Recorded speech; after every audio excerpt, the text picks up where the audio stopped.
പുതിയൊരു വീഡിയോയിലേക്ക് എല്ലാവർക്കും സ്വാഗതം. ഇന്നത്തെ വീഡിയോയിൽ ഒരു കൺമെഷി ഉണ്ടാക്കുന്നത് എങ്ങനെയാണെന്ന് നോക്കാം. നമ്മൾ കൺപീലിയൊക്കെ നല്ല കട്ടിക്ക് വളരാൻ നല്ല ഭംഗിയിൽ കൺപീലി ഉണ്ടാവാനാണ് കേട്ടത്.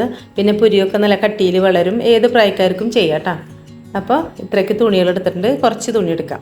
ഇത് നല്ലോണം നമ്മൾ വിളക്ക് കത്തിക്കുമ്പോൾ തിരിയിടില്ലേ, അതുപോലെ ടൈറ്റായിട്ട് തിരിയിടുക കേട്ടോ. പെട്ടെന്ന് കത്തി പോവരുത്, പതുക്കെ കത്താൻ പാടുള്ളൂ. അപ്പോഴാണ് ആ പുക വന്നിട്ടാണ് അതിലാണ് ഈ കൺമെഷി ഉണ്ടാക്കുന്നത്.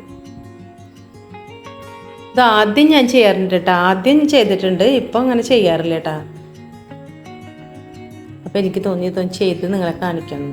അപ്പോൾ ഇതുപോലെ നമ്മൾ ചുരുട്ടി എടുത്തിട്ട് ഒരു പ്ലേറ്റിൽ വെച്ചിട്ടുണ്ട്. ആവണക്കെണ്ണയാണ് കേട്ടോ ഒഴിച്ചു കൊടുത്തത്. ഇനി ഇത് കത്തിക്കാം.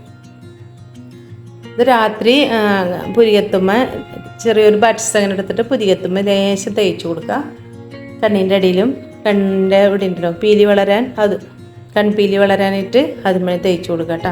കുറച്ച് ദിവസം തേച്ച് കഴിഞ്ഞാൽ നിങ്ങൾക്ക് തന്നെ മനസ്സിലാവും അതിങ്ങനെ വളർന്നു വരുന്നത്. ഇനി ഇത് എന്തിട്ട് ചെയ്യുന്നറിയോ, വാഴയുടെ പോളി ഉണ്ടല്ലോ, വാഴ എന്തായാലും മറിഞ്ഞു വീണപ്പോൾ അതുമെന്ന് ഇട്ടെടുത്താണ്. പക്ഷെ ഇതങ്ങനെ കൃത്യമായിട്ട് അതിൻ്റെ അടിയിലേക്ക് തന്നെ കരി വന്നിട്ടില്ല, പുറത്തേക്ക് ഇട്ടോ പോയത്. അപ്പം ഞാൻ എന്ത് ചെയ്ത് ഒരു ഗ്ലാസ് കൂടി വെച്ചിട്ട് ഒരു പ്ലേറ്റ് വെച്ച് കൊടുത്തു കേട്ടോ. നല്ല വൃത്തിയുള്ള പ്ലേറ്റ് തന്നെ വെക്കണം. അതൊക്കെ നമ്മൾ പുക പുറത്തേക്ക് പോവുകയാണ് ചെയ്യണത്. അപ്പോൾ ഞാനിത് പ്ലേറ്റ് വെച്ച് കൊടുത്തു. അപ്പോഴാണ് എനിക്ക് ശരിക്കും കിട്ടിയത് കേട്ടോ. ആണോ, ഇത്രയും കിട്ടിയിട്ടുണ്ട് കേട്ടോ. അതൊരു ബുദ്ധിമുട്ടില്ല ഉണ്ടാക്കാനായിട്ട്, നല്ലതാണ്. ഇനി ഇത് നമ്മളൊരു പ്ലാവിൽ വെച്ചിട്ട് വടിച്ചെടുക്കാം. കുറച്ചുള്ളൂ കേട്ടോ, പക്ഷെ അത് കുറേ നാളിരിക്കും. നമുക്കൊരു ലേശം മതിയല്ലോ. ഇത് രാത്രി സമയത്ത് ഏത് പ്രായക്കാർക്കും ചെയ്യാട്ടോ. കിടക്കുന്ന സമയത്ത് ലേശം ഒന്ന് പുരികത്തുമ്മ വരച്ചു കൊടുക്കുക. അപ്പോൾ നല്ല കട്ടിയിൽ പുരികം കിട്ടും. അപ്പോൾ പിന്നെ ത്രെഡ് ചെയ്താലും നല്ല ഭംഗി ഉണ്ടാവും. ഏത് പ്രായക്കാരും ഇപ്പോൾ ത്രെഡ് ചെയ്യാൻ പോകണ്ടല്ലോ പുരികൊക്കെ. അപ്പോൾ അതിന് ഭംഗി കിട്ടണമെങ്കിൽ നമുക്ക് ഇത്രയും കൂടെ കട്ടി വേണം പുരികത്തിന്. അപ്പോൾ ഇതിലേക്ക് ലേശം ആവണക്കെണ്ണ ഒഴിച്ചു കൊടുക്കാം. വേറെ എണ്ണ ഒഴിക്കുമോ, വേറെ മോഡൽ കൺമെഷി ഉണ്ടാക്കുമെന്ന് എനിക്കറിയില്ല.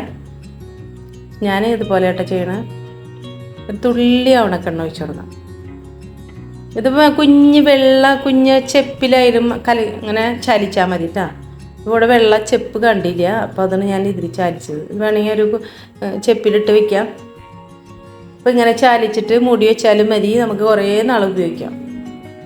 കണ്ടോ, നല്ല ഇത്തിരി വെള്ളം കൂടിപ്പോയിട്ടുണ്ടെന്ന് എണ്ണ കൂടിപ്പോയി, വെള്ളമല്ല കേട്ടോ, എണ്ണ കൂടിപ്പോയിട്ടുണ്ട്. എന്നാലും കുഴപ്പമില്ല, ഒരിച്ചൊന്നും പോവില്ല. അപ്പോൾ അറിയാത്തവരുണ്ടാക്കി നോക്കുക, നല്ലതാണ് കേട്ടോ. അത് നമുക്ക് എപ്പോഴും ത്രെഡ് ചെയ്യാൻ നടക്കലുള്ളൂ. മിക്കവരും നമ്മളെല്ലാവരും ത്രെഡ് ചെയ്യും, പക്ഷേ അതിന് ഭംഗി കിട്ടണമെങ്കിൽ പുരികത്തിൽ കട്ടി വേണം. എല്ലാവരും ഉണ്ടാക്കി നോക്കാം.